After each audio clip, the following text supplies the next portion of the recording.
I'm sick to death of your whining and the endless screaming of those brats.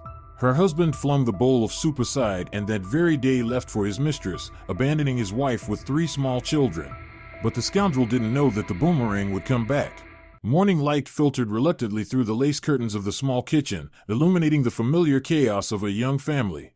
Pilar stood by the stove, stirring porridge in a saucepan with one hand while rocking 2-year-old Aurelio on her hip with the other. The boy kept trying to grab the hot spoon. Her hair, once carefully styled each morning, was now twisted into a messy bun with a rubber band she'd found yesterday among the children's toys. Her robe was stained with yesterday's dinner, dried drops of soup and little fingerprints smudged with carrot puree. 4-year-old Santiago sat at the table, listlessly poking at his porridge and casting longing glances at the TV, where bright morning cartoons flashed across the screen. 3-year-old Soledad was putting on a show beside him, acting out how her doll refused to eat breakfast, just like she herself was doing. "Mommy, why is the porridge so yucky?" Soledad drawled, wrinkling her nose. "Because you haven't tried it yet, sunshine," Pilar answered with a weary smile, feeling Aurelio grow heavier in her arms. The signs were familiar. Another crying fit was on its way. From the bedroom came a disgruntled snort, then the creak of the bed and heavy footsteps. Esteban appeared in the kitchen doorway like a thundercloud on a clear day. His hair was tousled, his face creased from the pillow, yet even like this he managed to look handsome, tall, broad-shouldered, with the kind of strong, symmetrical features that had once made Pilar's heart race. "Always this racket first thing in the morning," Esteban muttered, heading for the coffee maker. "Can't you teach the kids to eat in silence?" Something inside Pilar tightened. Not long ago, this same man would watch breakfast with a tender smile, laugh at Santiago's funny comments, and patiently feed fussy little Soledad. Now every childish sound seemed to offend him personally. "They're just children, Esteban," Pilar said quietly, trying to suppress the anger that so often rose in her chest. "And besides, it's already 7:30, not exactly early." "Early enough for me," Esteban snapped, slamming the cupboard door. "I was at a corporate event till nearly midnight, entertaining clients. And now this daycare chaos first thing in the morning." Aurelio, sensing the tension, began to whimper. Pilar held him closer, instinctively shielding him from his father's irritation. Once upon a time, Esteban would have been the first to rush to a crying child, to soothe and rock him. Now tears only angered him. "Can you hold Aurelio while I set the table?" Pilar asked, offering him the boy. "My hands are full," Esteban muttered, deliberately taking his coffee cup in both hands, though one would have sufficed. Pilar turned away in silence. Once she would have argued, insisting that raising children was their shared responsibility. Now she simply saved her strength, knowing that every word could ignite an explosion. Suddenly Santiago dropped his spoon, which clattered loudly on the floor. Esteban flinched as if struck. "Santiago," he barked. "How many times do I have to tell you, eat carefully?" The boy's lips trembled, his eyes filled with tears. Pilar quickly picked up the spoon, rinsed it, and handed it back. "It's all right, sweetheart," she said gently. "It happens." "Well, I think it's high time he learned to eat like a human being," Esteban grumbled. "For years old and still dropping things like a baby." Pilar clenched her teeth. Just a year ago, Esteban himself had shown Santiago how to hold a spoon, laughing at his clumsy attempts. That father was gone now. "He's trying," she whispered. "Not hard enough," Esteban cut her off. "By the way, have you thought about getting a job? You sit here on maternity leave like some lady of leisure, and we keep needing more and more money." Pilar felt her face burn. That topic came up more and more often, and each time it hurt worse. Aurelio was only 2, she reminded herself. And besides, who would stay with the kids? A nanny cost as much as she could earn. "Well, I don't know," Esteban waved dismissively. "Other people manage. Ignacio's wife works, and their kids are fine. But here." He glanced around the kitchen, unfinished food on the table, toys scattered on the floor. His look was full of disdain, as if he were staring at some stranger's messy apartment. "And what do you mean, here?" Pilar couldn't hold back. "Here are your children, your home, your family." "Don't yell at me," Esteban said coldly. "Anyway, I'm going to work." He drained his coffee, set the cup in the sink without rinsing it, and headed to the hallway. Pilar watched him go, her heart twisting with hurt and helplessness. The day dragged like sticky caramel. Pilar moved through it mechanically, feeding, cleaning, washing, playing, reading stories. But her mind kept returning to that morning. When had they become strangers? When had Esteban stopped seeing her as his wife and started seeing her as a burden? At 12:30 she heard his familiar steps on the stairs. Sometimes he came home for lunch when he had no meetings. Once, Pilar had been glad for those visits, a rare chance to talk like adults about something beyond diapers and tantrums. Now his presence only filled her with dread. "What's for lunch?" Esteban asked without greeting her. "Soup and cutlets," Pilar said, setting a steaming bowl on the table. Esteban sat down, tasted the soup, and grimaced. "Too salty," he muttered. Pilar tried it from the same pot. It was perfectly fine. But she didn't argue. Aurelio sat on her lap, reaching eagerly for the soup.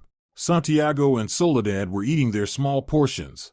"Aurelio, don't grab," Pilar said softly, moving the bowl away. Aurelio protested and began to cry. His thin wail echoed off the kitchen walls. "Again," Esteban said in disgust. "Every lunch is the same. Can't we ever eat in peace?" "He's still little. He doesn't understand," Pilar began. "Doesn't understand? At 2 years old he should already understand." Esteban's voice rose. "You spoil him, that's the problem. You indulge every whim."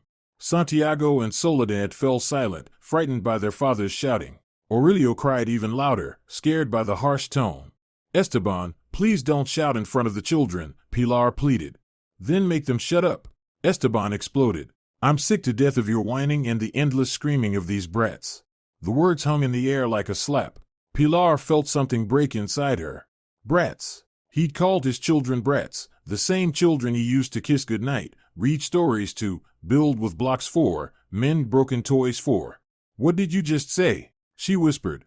But Esteban had lost control. All his pent-up anger and frustration came pouring out. "I said what I think," he roared, and shoved the bowl of soup away. The bowl flew across the table, smashed against the wall, and shattered with a deafening crash. Soup splattered the walls, cabinets, the children's faces. Santiago and Soledad burst into tears. Aurelio sobbed in terror. Pilar sat frozen, clutching the baby, staring at the pool of soup and shards on the floor. It wasn't just a broken bowl. It was their family, their love, their shared future, all shattered into pieces along with the porcelain. Esteban stood up, breathing heavily. His face was red with rage, but in his eyes flickered a glimmer of realization. He had crossed a line. He began, but the words stuck in his throat.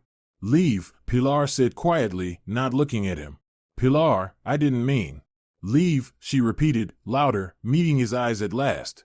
In her gaze Esteban saw something new, not pain, not resentment, but cold determination. "Just go." He stood for a moment, looking at his crying children, at his wife who now seemed a stranger, at the chaos he'd created. Then he turned and went to the bedroom. Pilar heard the wardrobe door open, the rustle of clothes being thrown into a bag. Heard the thud of drawers, his footsteps pacing. The children gradually calmed down, watching her warily. "Mama," Santiago whispered. "Is Papa going to leave?"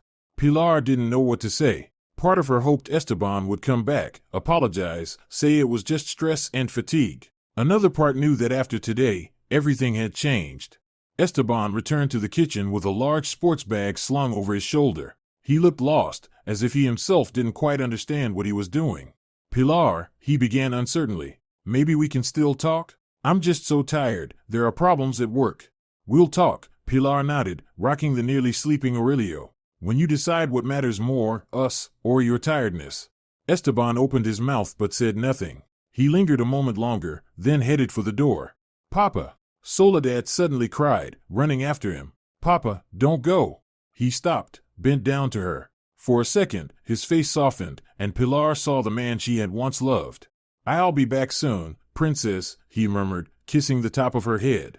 But even he didn't believe his own words. He straightened, met Pilar's eyes, and quickly looked away. The door slammed shut. Silence filled the apartment, broken only by the soft breathing of the sleeping Aurelio in his mother's arms. Santiago and Soledad watched Pilar with wide eyes, waiting for answers.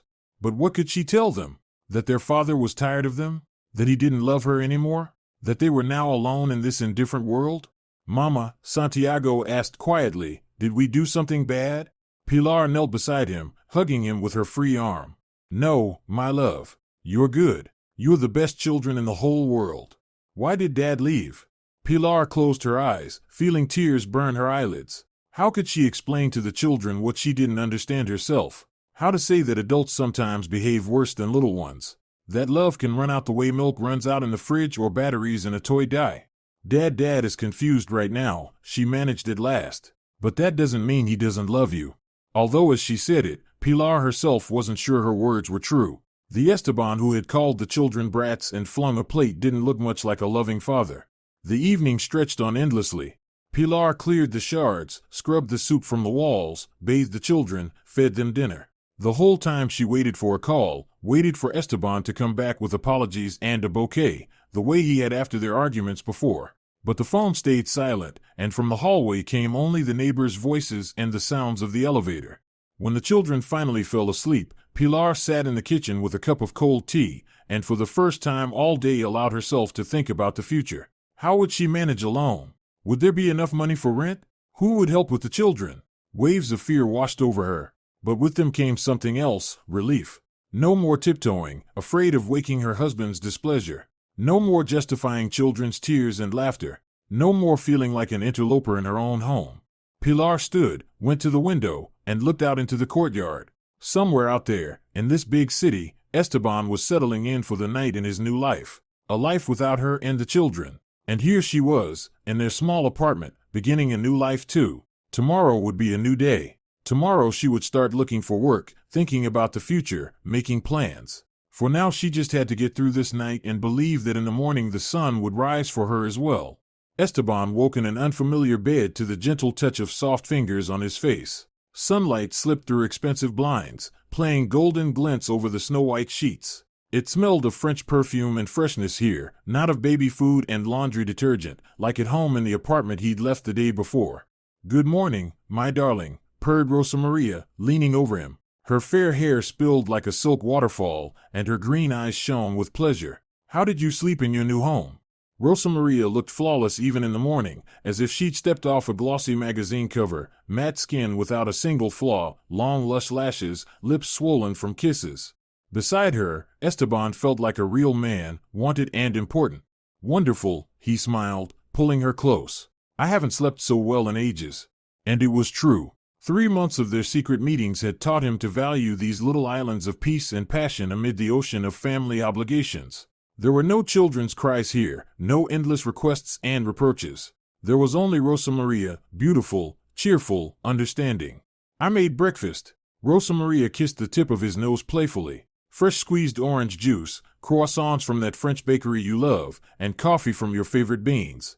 Esteban stretched like a cat in the sun. When was the last time Pilar had made something special for him? When had she last greeted him with such joy? Lately there had been only problems at home, reproaches, and the children's endless needs. "You're an angel," he whispered, kissing her neck. "What would I do without you?" Rosa Maria laughed, a bright, carefree trill like a little bell in the wind. "Without me you'd still be suffering in that cage you called a family," she said, a faint hardness flickering in her voice. "Thank God you finally made up your mind." They had breakfast in a spacious kitchen with floor-to-ceiling windows overlooking the city center.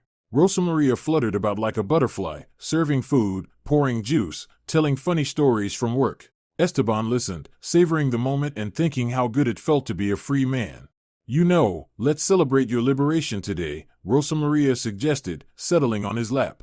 "We'll go to that new restaurant with live jazz, and then, to the theater premiere?" "Great idea," Esteban nodded. He'd been wanting to go.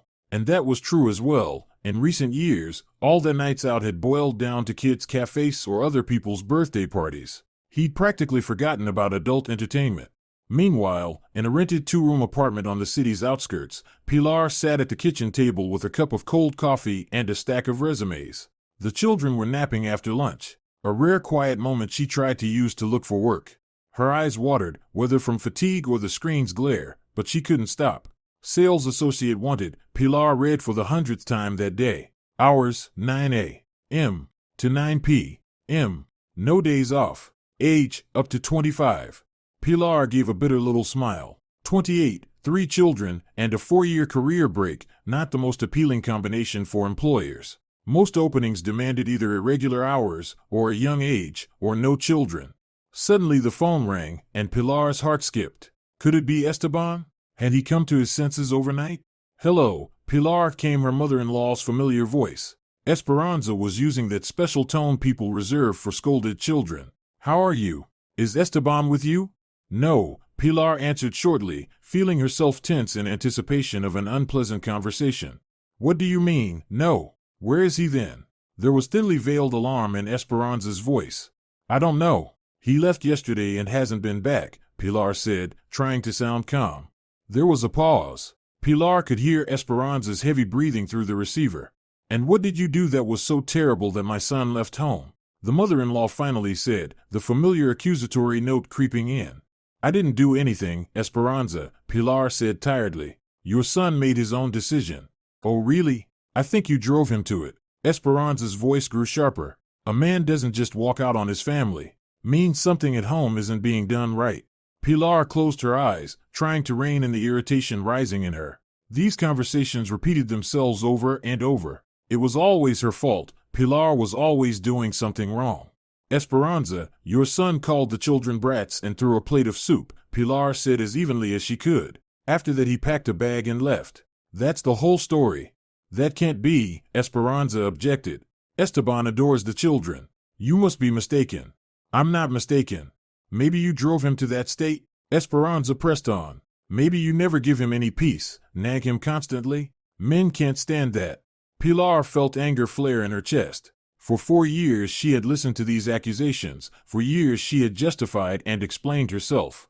But now she simply had no strength for this game. Esperanza, if you want to know where your son is, call him yourself, she said firmly. And leave me alone. I need to look for a job. A job? Her mother-in-law sounded even more outraged. And the children? And the home? You see what kind of wife you are. You think only of yourself. Pilar hung up without a word. Her hands trembled with anger and hurt. How could someone be so blind to her own son's faults? How could a woman always and in everything blame another woman? From the children's room came crying. Aurelio had woken up. Pilar sighed, set the resumes aside, and went to her son. Work could wait, a child could not. At that moment, Esteban and Rosa Maria were strolling leisurely through the city center, peeking into boutiques and choosing outfits for the evening. Rosa Maria tried on an expensive emerald dress, and Esteban admired her, like a true work of art. It suits you so well, he said, slipping an arm around her waist. Shall we take it? It's not cheap, of course. Rosa Maria cocked her head coquettishly. Are you sure? For you, nothing's too much, Esteban smiled, pulling out his credit card. He enjoyed spending money on Rosa Maria. He loved seeing her delight, the way she thanked him with kisses, the proud way she later showed off her new things. With Pilar it had been different. Every purchase meant a whole discussion, practically an interrogation. Budget, savings, necessary expenses, everything had to be justified. You're so generous, Rosa Maria purred, pressing against him in the fitting room. Not like some men who count every penny. Esteban felt a prick somewhere deep inside. Pilar had counted every penny too, but only because there really wasn't enough for 3 children, yet the thought dissolved quickly. Today was a different day. Today he was free. Today he could be a generous gentleman, not a husband ground down by family worries. That evening they sat in an expensive restaurant, sipping champagne and listening to soft jazz. Rosa Maria was telling something funny about her colleagues when Esteban suddenly realized he hadn't felt this alive and free in a long time. To your freedom. Rosa Maria raised her glass, her eyes gleaming in the candlelight. To a new life, Esteban echoed with a faint smile. They clinked glasses. The crystal chime sounded like the music of the spheres. At the same time, Pilar was putting the children to bed. Santiago couldn't fall asleep for a long while, tossing and whispering in her ear. Mom, will Dad come tomorrow? Pilar had hoped he was asleep already. She stroked his hair gently, trying to keep her voice from trembling. I don't know, sweetheart, maybe. And if he doesn't come? Then we'll manage on our own, Pilar said softly. We're strong, aren't we? Santiago nodded, but she could see he still didn't understand, couldn't understand. As you'd expect from a 4-year-old boy. When the children finally slept, Pilar went back to job hunting. She needed something with flexible hours, a job that wouldn't mean leaving the children alone for long. But such openings were rare, and where they did exist, the pay matched. At 11:30, the doorbell rang. Pilar's heart jumped. Could Esteban be back? She went to the door, looked through the peephole, and saw an unfamiliar man. Tall, solidly built, with a kind face. Who is it? Pilar asked, not opening the door. My name's Javier, from the apartment next door, the man replied. I think you're having trouble with your faucet. Water's dripping into our bathroom. Pilar remembered noticing a small puddle under the kitchen sink during the day. Normally Esteban would fix such things himself or call a plumber. Now everything had to be handled on her own. Just a minute, she said, quickly throwing a robe over her house clothes. When she opened the door, she saw a man of about 45 with kind brown eyes and a touch of gray in his dark hair. He was holding a small toolkit. Sorry to bother you, Javier said. It's just that my daughter can't fall asleep. The dripping is really loud. Of course, come in. Pilar stepped aside. Just please be quiet, the children are sleeping. Javier walked carefully to the kitchen, examined the faucet, and nodded in understanding. The gasket's worn out. Nothing serious. I'll fix it in a moment. He worked quietly, confidently, with a homely ease. Pilar stood nearby, unsure what to say. How long had it been since there were a man's hands in their apartment that could fix something, simply, without a scene, without irritation? All set, no more dripping, Javier reported 10 minutes later, flicking water from his hands. Thank you so much, Pilar said with relief. How much do I owe you? Oh, please, Javier waved it off. That's what neighbors are for. By the way, if anything else needs fixing, just ask. I'm home most evenings. Pilar smiled gratefully and walked him to the door. When the lock clicked behind Javier, she stood in the hallway for a long time, listening to the silence, suddenly aware of how unusual it felt to see a stranger, a man, in their home, and how unusual it felt to feel gratitude for such a simple, almost forgotten kind of household help. The next morning Esteban woke with a slight headache. The previous night's champagne was making itself known. Rosa Maria had already left for work, leaving a note with hearts and kisses. He ate a leisurely breakfast, took a shower, and only then turned on his phone. 17. Missed calls from his mother. Esteban sighed. There would be no avoiding explanations. Esteban. His mother's voice was full of relief and worry at once. At last. Where are you? What happened? Pilar says such terrible things. Mom, I'm at Rosa Maria's, Esteban said. Pilar and I broke up. Broke up? His mother squealed. And the children? The family? Esteban felt the old irritation. Why did everyone talk only about the children and the family? Why did no one think that he was a person too, that he had a right to happiness? Mom, I can't live like that anymore, he said wearily. Pilar turned into some kind of mother hen. The house is constant noise and mess. I'm suffocating in that atmosphere. But the children, Esteban. Your children. The children will stay with their mother. That's normal, Esteban cut in. Mom, I'm a grown man. I know what I'm doing. After talking to his mother, his mood was ruined. He tried to focus on work, but his thoughts kept scattering. At lunch, Rosa Maria called. Hi, darling. She trilled. How are you? Miss me? I do, Esteban smiled, feeling his bad mood lift. I was thinking, maybe tonight we could walk along the riverfront, or go to a movie. There's a new film I've been dying to see. Of course, baby. Whatever you want. And again he felt free and desired. This, he thought, was real happiness, no obligations, no reproaches, only pleasure and the joy of the moment. Meanwhile, Pilar sat in a staffing agency, filling out forms and answering a manager's questions. 3 children, the bespectacled woman read disapprovingly. 4-year gap in employment. And who will watch the children? I'll find a nanny or arrange something with relatives, Pilar lied. She had no relatives willing to help, and no money for a nanny. You understand, employers aren't keen on hiring women with small children, the manager sighed. Constant sick days, time off, scheduling issues. Pilar nodded, realizing that here, too, she was likely facing a rejection. But giving up wasn't an option. There had to be a job that would let her support the children and keep some shred of dignity. That evening, as she put the kids to bed, she thought about how quickly life can change. Just a week ago she'd been a married woman, she had a home, a husband, some kind of certainty. Now, she was a single mother, unsure whether the money would last to the end of the month. And yet, strangely, despite everything, Pilar felt relief. No more tiptoeing around, afraid of provoking her husband's displeasure, no more explaining away children's tears and laughter. For the first time in a long while, the home truly felt like hers. An October morning greeted Esteban with cold rain drumming on the windows of Rosa Maria's apartment. He stood at the panoramic window with a cup of coffee, watching the gray drops slide down the glass, like the sky's tears. A month had already passed since the day he left his family, but for some reason today his mood was particularly low. Why so gloomy, sunshine? Rosa Maria slipped her arms around him from behind, pressing her whole body to his back. She smelled of expensive perfume and vanilla, but today that scent somehow grated. Oh, just not in the best mood, Esteban muttered without turning. I know what will cheer you up, she whispered playfully in his ear. Remember that handbag from the new collection I told you about? Well, the boutique has a sale today. Esteban felt an unpleasant tightening inside. Lately, all their conversations seemed to come back to shopping. A new dress, shoes, jewelry, the money flowed away like water through fingers.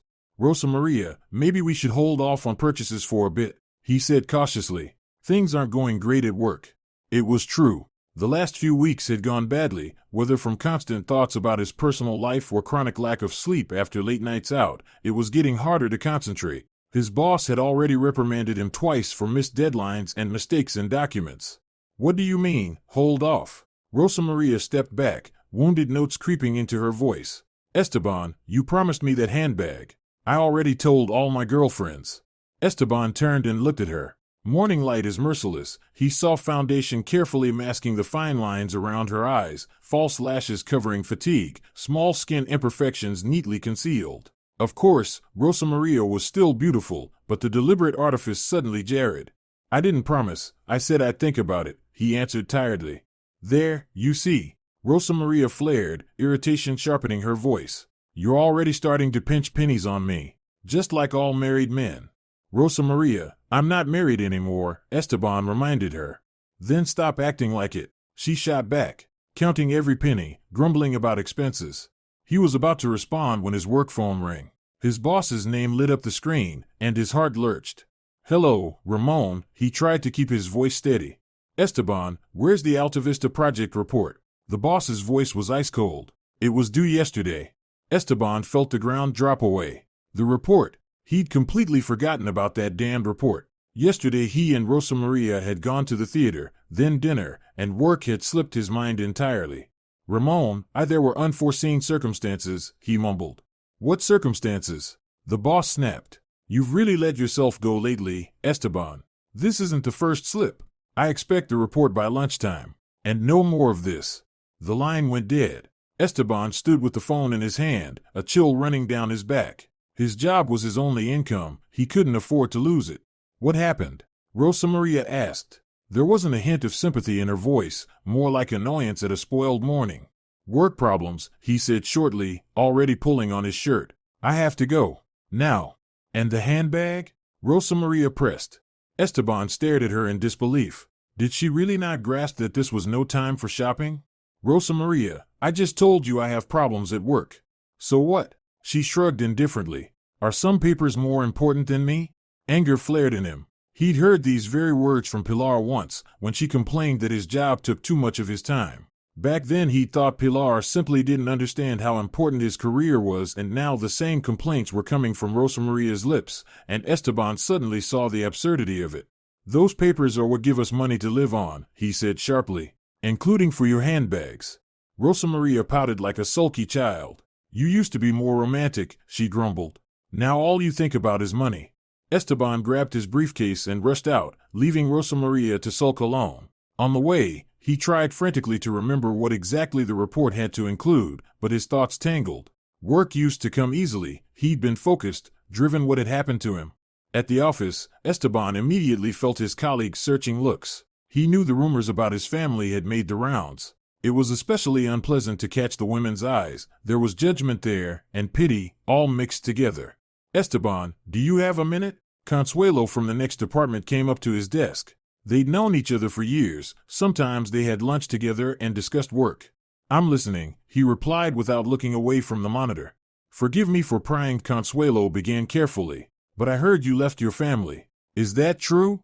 Esteban looked up. In Consuelo's face he saw genuine concern. It's true, he said shortly. And the children? She asked softly. Esteban, you have 3 little ones. He'd heard that question, what felt like the 100th time in the past month. And every time something clenched unpleasantly inside. The children are with their mother, he said by habit. That's normal. Consuelo hesitated, gazing out the window, then said quietly, You know, my husband left once, too. Said he was suffocating, that our son and I were holding him back. 2 years later he came back on his knees, asking forgiveness. Only it was too late. Consuelo, everyone's situation is different. Esteban cut her off, unwilling to continue. Of course, she nodded. Just think carefully. Children grow fast and time doesn't come back. She left him alone with his heavy thoughts. He tried to focus on the report, but Consuelo's words stuck like a splinter.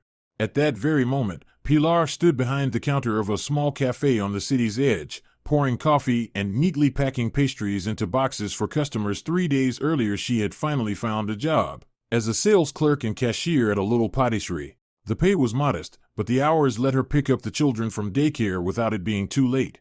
Pilar, could you stay an extra hour? Asked the cafe's owner, an elderly woman named Concepcion. I've got a delivery today and need help unloading. Of course, Pilar nodded, though she knew Javier was already waiting for her children at daycare. Over the past 2 weeks he had become a real lifesaver. He helped pick up Santiago and Soledad, sometimes watched them while Pilar worked. She dialed his number, her fingers trembled. Javier, could you watch the kids for 1 more hour? I'm running late at work. Of course, no problem, he answered warmly. We'll make a craft together, then watch some cartoons. Pilar smiled and felt a weight lift from her heart. Javier seemed like a gift from fate, reliable, kind, ready to help at any moment. He was better with the children than their own father had been in the last months they lived together. Thank you so much, she said sincerely. I don't know what I'd do without you. Oh, come now, Pilar. Javier sounded a little embarrassed. I enjoy spending time with your little ones myself. They're so smart and well-behaved. After talking with Javier, Pilar's spirits rose noticeably. The cafe job turned out not to be as hard as she'd feared. Concepcion was a kind woman, the customers were mostly pleasant, and most importantly, no one reproached her for every little thing or demanded everything all at once. That evening, when she got home, Pilar found an astonishing scene. Javier was sitting on the nursery floor, building with blocks alongside Santiago. Soledad was drawing nearby, and little Aurelio was already sleeping peacefully in his crib. The house was tidy, and from the kitchen came the delicious smell of something homemade. Mom! Santiago cried happily, running to her. Uncle Javier built us a fortress, and he made soup. Pilar looked at Javier, flustered. You didn't have to. Nonsense, Javier waved it off, getting up from the floor. My daughter has after-school activities until 9 anyway, and it's boring being alone at home. He spoke so simply and naturally, as if helping a stranger with her children were the most ordinary thing in the world. Uncle Javier, will you come tomorrow? Soledad asked, hugging his leg. Javier looked at Pilar, a question in his eyes. If Mom doesn't mind? Of course I don't, Pilar said quickly, feeling her cheeks flush. We'd be very glad. After Javier left and the children were asleep, Pilar sat in the kitchen for a long time with a cup of tea, turning the day over in her mind. How strange life is. The husband who should have cared for the family had gone to another woman, while a complete stranger was helping her more than Esteban had in the past months. Meanwhile, Esteban was on his way back to Rosa Maria after a hard day at work. He'd managed to hand in the report somehow, but he felt the boss was still dissatisfied. His mood was foul. He wanted only to lie down and think about nothing. At last, Rosa Maria greeted him. I thought you weren't coming at all. Esteban wearily hung up his jacket and went into the living room. Rosa Maria wore a new dress. Her hair was styled, her makeup flawless. Hurry up and get ready, she said. We're late for the restaurant. What restaurant? Esteban asked, surprised. What do you mean, what restaurant? We agreed to go to the Perales' anniversary. Esteban tried to recall the conversation, but only a vague mention of some celebration surfaced. Rosa Maria, I'm exhausted, he said. Maybe another time? Rosa Maria's face twisted with indignation. Another time? She squealed. I already told everyone we're coming. What will people think? What will they think? That a man had problems at work? He answered tiredly. Work again. Rosa Maria stamped her foot. When we met, you were fun and romantic. Now you're as boring as every married man. The comparison stung his pride. Had he really become that dull? All right, he gave in. Give me half an hour to pull myself together. At the anniversary, Esteban spent the whole time thinking about work and the next day. Rosa Maria flitted about, flirting with other men, laughing at jokes that seemed flat to him. By the end of the evening he understood. He and Rosa Maria were people from different worlds. They rode home in silence. Esteban thought that something was clearly going wrong in his new life. Rosa Maria sulked, annoyed by his lack of attention. You know, she said at last, as they pulled up to the building, maybe you should sort out your problems. You've been odd lately. Odd how? Esteban asked. I don't know. Gloomy, brooding. You used to be different. He really had been different then. Back then he was a husband and a father. He had duties and goals.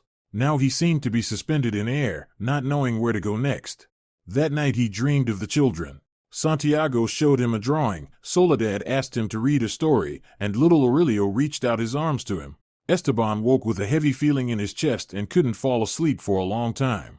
At the same time, Pilar was awake too. She thought about Javier, his kindness, his reliability. For the first time in a long while there was a man nearby who demanded nothing of her, only helped. It was strange and unfamiliar, but very pleasant. Maybe life really was starting to turn toward her. Maybe after all the trials, something good still awaited her. Pilar looked out at the night city and, for the first time in a long time, felt hope. A November Monday greeted Esteban with a gray sky and a piercing wind that seemed to cut through not only his thin coat but his soul. He stood at the bus stop waiting for a ride and thought about how quickly his life was collapsing. He'd had to sell the car a month ago, money was catastrophically short, and Rosa Maria kept demanding more and more entertainment. His phone chirped nastily with an incoming call. His boss's name lit the screen, and Esteban felt his heart sink. Lately, every call from Ramon meant new trouble. Hello, he answered, trying to sound steady. Esteban, come to my office when you get in. The boss's voice was dry and official. We need to have a serious talk. The line clicked off, leaving Esteban alone with anxious forebodings. He understood that in recent weeks his work had been abysmal. Constant thoughts about his personal life, sleepless nights in restaurants and clubs, morning hangovers, all of it had taken a toll on his performance. The office felt tense. Colleagues looked at Esteban with sympathy and curiosity. Apparently, rumors about the upcoming talk had already spread through the floors. Come in, sit, Ramon said coldly when Esteban knocked on the door. The boss was around 50, with graying hair and sharp gray eyes. He was usually kindly toward his staff, but today his face was a stone mask. I won't beat around the bush, Ramon began, folding his hands on the desk. Your work lately has been subpar. Missed deadlines, errors in documents, unhappy clients. Esteban started to protest, but the boss raised a hand to stop him. I understand you're going through a difficult time in your personal life, he continued. But work is work. I can't keep overlooking your missteps. Ramon, I'll do better, Esteban stammered, a chill running down his back. Give me one more chance. I've already given you chances, the boss sighed. But yesterday the Energoprom client nearly canceled the contract because of your mistakes in the estimate. That was the last straw. Esteban felt his world begin to crumble. His job was his only source of income. Without it he was nothing. What are you saying? He asked hoarsely. I have to let you go, Ramon said. The word sounded like a sentence. Today. We'll do a mutual termination so your work record doesn't have anything ugly in it. Esteban sat motionless, trying to grasp what was happening. Fired. At 31, with a mortgage and a mistress used to the good life. Esteban, are you listening? The boss asked, concerned. Yes, I hear you, Esteban muttered. And will you give me a reference? I will, but an honest one, Ramon nodded. I'll say you're a good specialist, but lately you've had discipline issues. Esteban mechanically gathered his things, said goodbye to his colleagues, and walked outside. The November wind cut to the bone, but the cold in his soul was worse. What would he tell Rosa Maria? How would he pay the rent now? On what would he live? These questions tormented him as he trudged through the cold city, trying not to think about tomorrow. He didn't call Rosa Maria right away. First he wandered aimlessly, ducked into the nearest cafe, drank strong coffee, and pointlessly rehearsed different explanations in his head. Maybe don't say anything yet? What if I find another job quickly? Maybe it will all work out. But when he came home in the evening, Rosa Maria tensed at once. His face was far too grim. What's wrong with you? She asked, peering into his eyes. You're acting strange. Rosa Maria, we need to talk. Esteban sighed heavily and sat on the edge of the sofa. About what? There was a note of alarm in her voice. I was fired today, he blurted out before he could soften it. Rosa Maria froze, as if she couldn't believe what she'd heard. Fired? For what? For poor performance, Esteban admitted. I really have been doing a terrible job lately. Her face changed before his eyes, from bewilderment to amazement, to horror, and finally to anger.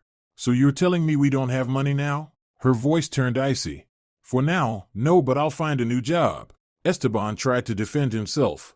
For now, no? Rosa Maria shrieked. Esteban, my birthday is tomorrow. You promised a restaurant and a present. Esteban stared at her in confusion. She didn't seem to grasp how serious this was.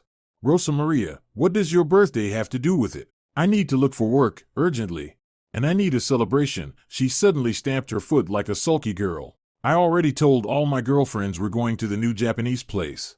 With what money? Esteban snapped. Rosa Maria, I don't have a job now. I don't understand and I don't want to understand. She cut him off, grabbed her purse, and headed for the door. When you sort out your problems, then we'll talk. The door slammed behind her, leaving Esteban in the silence of a stranger's apartment, so empty and cold he sagged onto the edge of the bed, realizing he couldn't even afford this place anymore. How fast everything crumbles that once felt so secure. Rosa Maria came back only late at night. It was obvious she'd had a lot to drink. She spoke slowly, groping for words. I figured it out, she said, swaying in the bedroom doorway. You're just like all the other losers. I thought you were different, but you can't even keep a job. Rosa Maria, you're drunk, Esteban said wearily. Let's talk in the morning like civilized people. I don't want to talk to you at all, she snapped. And find yourself another place to live. I don't need unemployed men. Those words burned worse than the firing itself. Esteban suddenly understood clearly. To Rosa Maria he'd been only a source of pleasures and gifts, nothing more. Without a job, he turned into a nobody. In the morning Rosa Maria was cold and decisive. She silently gathered his things, neatly packed them into a bag, and set it by the door. Nothing personal, she said, avoiding his eyes. We're just not right for each other. Rosa Maria, give me at least a week, Esteban asked quietly. I'll find a job, everything will work out. You won't, she shook her head. There are plenty like you on the job market. Life is short, and I don't intend to waste it on losers. Esteban took the bags without a word and left the apartment. On the landing he stopped, not knowing where to go. To friends? Most of them were married. Their wives wouldn't welcome an unexpected guest. To his mother? But the explanation's God, how he didn't want to lay it all out. In the end he rented a cheap room in a shared apartment on the outskirts of the city. The room was tiny, the furniture old, the neighbors noisy. But there was no choice, he had very little money left. The next days went by in a job search. Esteban sent out resumes, went to interviews, but everywhere he was rejected. He was the wrong age, or lacked experience, or the employer simply didn't like him. After a week he broke down and called Pilar. A child's voice answered, "Hello," squeaked Santiago. "Santiago, it's Dad," Esteban said, feeling a pang inside. "Dad." The boy cheered. "When are you coming over?" "Uncle Javier said he's going to build us a fort in the yard." Who this Uncle Javier was, Esteban decided to find out later. First he needed to talk to Pilar. "Hello," came his wife's familiar voice. "Pilar, it's me," Esteban said. "Can I come over? We need to talk." Pilar was silent for a moment, then replied, "Come. But I'm warning you, if you're going to start a scene, don't." "I'm not," Esteban answered wearily. An hour later he was standing at the familiar door, feeling like a supplicant in his own home. Pilar didn't open right away. Apparently, she'd been bracing herself. She had changed, she'd lost weight, her hair was neatly done, her clothes were simple but clean and tidy. Most of all, the weary submission that had appeared in the last months of their life together was gone from her eyes. "Come in," she said evenly. The children ran to their father, but Esteban noticed a certain wariness. Santiago and Soledad pressed close to their mother, and little Aurelio didn't recognize him at all. "Kids, go play in your room," Pilar said gently. "Dad and I need to talk." When they were alone, Esteban didn't know where to start. Pilar waited in silence, her posture guarded. "Pilar, I know I was wrong," he began. "I've understood a lot these past months." "And what have you understood?" she asked, expressionless. "That family is what matters most. That I was a fool to leave you." Pilar studied him, as if trying to tell whether he was sincere. "And what happened to that woman?" she asked. "She dumped me," Esteban answered honestly, "when she found out I'd lost my job." "Ah, so that's it," Pilar nodded. "In other words, you came not because you realized your mistakes, but because you've got nowhere else to go." Esteban wanted to protest, but he realized she was right. If things were fine with Rosa Maria and his job, he wouldn't be here. "Pilar, we used to be happy," he said plaintively. "We have 3 children, a shared life." "We were," she agreed. The key word is were. And then you called our children brats and threw a bowl of soup. Esteban felt his cheeks flush. He'd hoped Pilar had forgotten those words, but she remembered every one. I was wrong, I'm sorry. You know, Esteban. Pilar cut him off. You're sorry only because life smacked you down. If it had worked out with that woman, you wouldn't have remembered us. She stood and went to the window, looking out at the yard where the children were playing. Pilar, give me one more chance, Esteban pleaded. I'll fix everything, find a job, be a good husband and father. No, she said firmly, without turning around. It's too late, Esteban. I have a different life now. What different life? He didn't understand. I work, I manage with the kids, I feel like a person and not a servant. And there's someone beside me who helps me, not someone who expects me to serve him. Esteban felt a stab of jealousy. That Uncle Javier? He asked. Javier, Pilar corrected. Yes, he helps me with the children, and the children love him. Pilar, but he's a stranger, I'm their father. Pilar finally turned, and Esteban saw cold resolve in her eyes. A father isn't the one who sires a child, she said. A father is the one who's there when a child needs help. Who reads stories, treats scraped knees, teaches them to ride a bike. Where were you when Aurelio had pneumonia? Where were you when Soledad went to preschool for the first time and cried? Where have you been all these months? Esteban stayed silent. There was nothing to say. Go, Esteban, Pilar said wearily. Build your new life. We'll manage without you.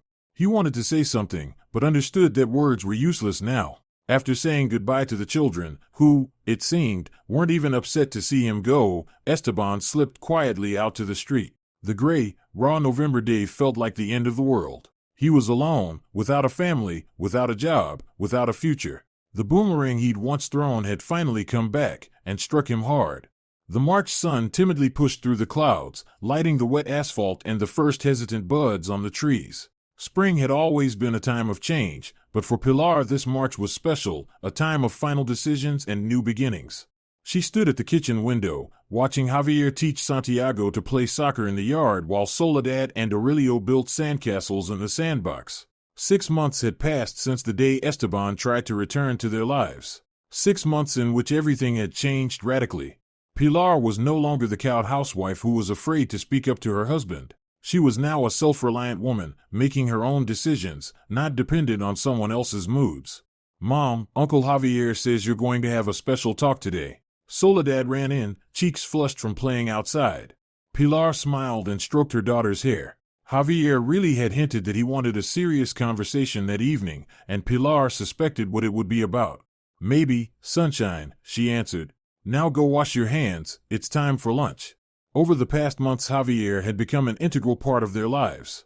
Every day after work he came by, helped with the children, fixed things around the house, he was simply there. The children had grown more attached to him than to their own father, and that was both joyful and a little bittersweet. Esteban called from time to time, asking to see the children, but Santiago and Soledad always found a reason not to go with Dad. Little Aurelio didn't remember his father at all. Pilar didn't block visits, but she didn't force the children either. She understood that feelings can't be imposed. In the evening, after the children were in bed, Javier paced the kitchen for a long while, as if mustering his courage. Pilar pretended to be busy with the dishes, but she felt his nervousness. Pilar, he said at last, I need to talk to you. She turned, drying her hands on a towel. Javier looked anxious but resolute. I'm listening, Pilar replied softly. I know this is a very serious subject for you, Javier began, stepping closer. But I can't keep quiet any longer. Pilar, I love you. I love you and your children, as my own. Pilar felt her pulse quicken. She had been waiting for these words for a long time, but when she heard them she felt not only joy, but a flutter of worry. Javier, she whispered, do you understand what you're getting into? I have 3 children, an ex-husband, a heap of problems. I do, Javier said firmly, taking her hands.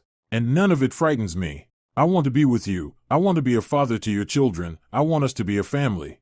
Pilar looked into his warm brown eyes and saw sincerity and resolve. This was a man ready to accept her with all her past, and all the complications of the present. And your daughter? She asked quietly. How will she feel about having a stepmother and 3 new brothers and a sister? Javier smiled. Estrella has already asked several times when you'll become her mom, he admitted. She's very fond of you. And of your children too. Pilar closed her eyes, feeling a warm, thrilling emotion kindle inside. How tired she was of being alone, how she longed to lean on a strong shoulder, to give someone her trust, her care, her restless heart. Pilar, Javier said softly. She turned and saw him on one knee, holding a small velvet ring box. Will you marry me? He asked, quietly but very firmly. Javier? She whispered, sobbing with relief. But I'm not officially divorced yet. You will be. In due time, Javier smiled. And I'll wait. A year, 2, however long it takes. I just need you to say yes. Pilar looked at this extraordinary man, ready to wait as long as needed, to accept her children, to build a future together, and suddenly she realized there was nothing left to fear, nothing left to doubt. Yes, she whispered through tears. Yes, Javier, I will. He rose and hugged her tightly, so tightly. For the first time in a very long time, Pilar felt not just needed, but truly protected and loved, in a way she hadn't felt for a very, very long time. At that moment, Esteban sat in his shabby room in the shared apartment, staring out at the gray, empty courtyard. He still hadn't found a job. Everywhere they asked for references, and his former boss gave him almost the worst reviews. He had to take a job as a stock handler at a small shop. The pay was paltry, and there was no respect at all. His mother called occasionally. Every conversation ended in reproaches. I told you Pilar was a good girl, Esperanza lamented. And what did you do? You traded your family for some shameless woman. Mom, don't, Esteban replied wearily. I will, she insisted. Now your own children don't want to see you. I hardly ever see my grandkids, all because of your foolishness. Esteban knew his mother was right, but that only made it worse. He had destroyed his life himself, and he was paying for it. He just didn't know how to live now. Sometimes he walked to the building where his former family now lived. He stood on the opposite side of the street and looked up at the glowing windows. He saw Pilar cooking dinner, the children playing, a man he didn't know helping Santiago with his homework. He understood that life was no longer his. He had reshaped his own fate, and there was no way back. One dreary April evening, Esteban finally gathered his courage and dialed Pilar's number. Hello, she answered. Her voice held no anger, no sadness, no joy, only polite, slightly weary indifference. Pilar, it's me, he said. Can we talk? Talk, she replied shortly. I heard you're getting married, he managed to say with difficulty. Yes, Pilar confirmed. I'm filing the divorce papers. Pilar, maybe we could try again? He asked plaintively. For the children's sake? Pilar was silent for a moment, then said calmly. Esteban, did you ever think about the children when you cheated on me? Did you think of them when you called them brats? When you threw that bowl of soup? I've changed, Esteban tried to convince her. I've realized my mistakes. You've only realized that you're alone, Pilar said sharply. If that woman hadn't left you, would you even be talking to me right now? Esteban said nothing. He knew she was right. You see? Pilar continued. Esteban, I've forgiven you, but that doesn't mean I'm ready to take you back. I have someone now, someone who values me, who loves my children, who's ready to be a real husband and father.